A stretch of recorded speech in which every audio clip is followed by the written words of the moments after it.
जहां तो वो रहे हैं जो सबसे नजदीकी हुआ करते थे राहुल गांधी के। राहुल गांधी न्याय यात्रा में भारत जोड़ो कर रहे हैं या इंडिया टूट गया? देखिए, भारत जोड़ो न्याय यात्रा का अपना एक महत्व है। हाँ। और वो न्याय यात्रा जरूर होनी चाहिए। और जैसा मैंने आपसे हफ्ते भर पहले कहा था कि वो न्याय यात्रा शायद समय से थोड़े पहले खत्म होगी ताकि इन सब चीज़ों पर ध्यान दिया जाए। लेकिन उसके साथ ही ये बात बिल्कुल सही है कि कांग्रेस पार्टी को अपनी रणनीति पर बहुत गंभीरता से अभी खुला खेल फर्रुखाबादी हो रहा है, मतलब ड्रिफ्ट है कांग्रेस की, जो होना है चलने दो, अभी देखेंगे, रायता फैलने दो, अब समेटेंगे थोड़े दिनों बाद आकर। इस पर ध्यान देना चाहिए। मैं शुरू से कह रहा हूं कि अगर इंडिया समूह के सभी राजनीतिक दलों ने पूरी संजीदगी से और जिम्मेदारी से काम नहीं लिया, जिसमें सबसे ज़्यादा बड़ी जवाबदेही कांग्रेस पार्टी की है सबसे बड़ा राजनीतिक दल होने के नाते, तो इंडिया समूह के बिखरने से विपक्ष के बारे में, विपक्ष पर तीसरा मोर्चे की बानगी भी अब दिखाई देने लगी है।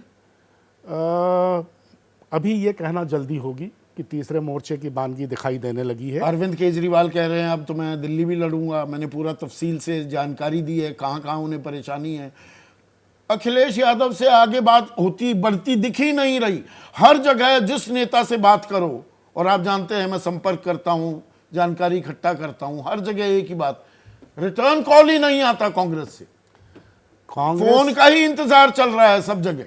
मैं मानता हूं कांग्रेस में इंडिया समूह के राजनीतिक दलों से जिस स्तर पर बातचीत होनी चाहिए, नेतृत्व के जिस स्तर पर बातचीत होनी चाहिए, शायद उस स्तर पर बातचीत नहीं हो पा रही है। और इस पर कांग्रेस पार्टी को बहुत गंभीरता से ध्यान देने की जरूरत लगता है मई 2029 के बाद, 2024 के बाद वो कोई शुभ मुहूर्त निकालेंगे।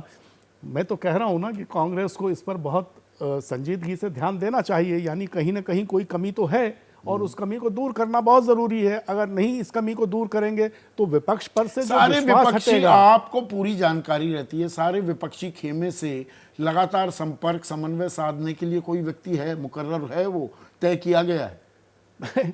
मैं कह तो रहा हूं संदीप जी कि इस पर बहुत ज़्यादा ध्यान देने की ज़रूरत है कि किस स्तर पर ये बातचीत हो, किस स्तर पर समन्वय के ये प्रयास हों।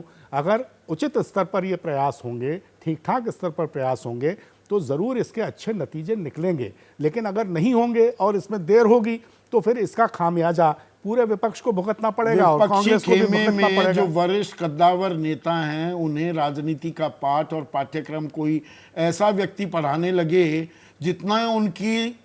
जितनी इन नेताओं का राजनीतिक जीवन है उतना आपका खुद का जीवन ही नहीं है, जितना इनका तजुर्बा है उतनी आयु नहीं, तो ये मेल खाता है क्या? देखिए, इंडिया समूह के राजनीतिक दलों के कद्दावर नेताओं को ही क्यों, कांग्रेस में कई बार इस तरह की भी बातें सामने आई हैं कि कांग्रेस के अपने नेताओं को डील करने में थोड़ा उस स्तर के लोगों से काम नहीं लिया गया। जहां कोई सवाल उठा दे, G23 टाइप का ग्रुप, उनको बागी और विरोधियों का तमगा चस्पा कर दिया जाता है।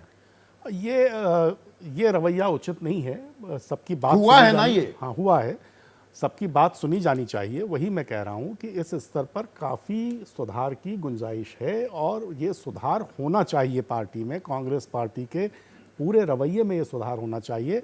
इंडिया समूह को बचाना इसलिए ज़रूरी है कि वरना विपक्ष पर से लोगों का विश्वास, इस देश के मतदाताओं का विश्वास इस तरह की किसी भी विपक्षी एकजुटता से आने वाले कई दशकों के लिए उठ जाएगा। वो बहुत ज़्यादा बड़ा खतरा है, वो ज़्यादा गंभीर चिंता का विषय है। जैसे ही घड़ी का काटा दोपहर 2:30 पे आए, बबीता जी का दिल सास बहू साजिश के लिए मचल जाए। और ये है इनकी बहू, पूरे दिन ऑफिस की टेंशन हो जाए गॉन जब ये करें अपना फेवरेट शो फ्री टाइम पे ऑन। इनकी तरह आप भी देखिए अपना फेवरेट शो अपने टाइम पर और डाउनलोड कीजिए ABP लाइव ऐप अपने स्मार्ट टीवी पर।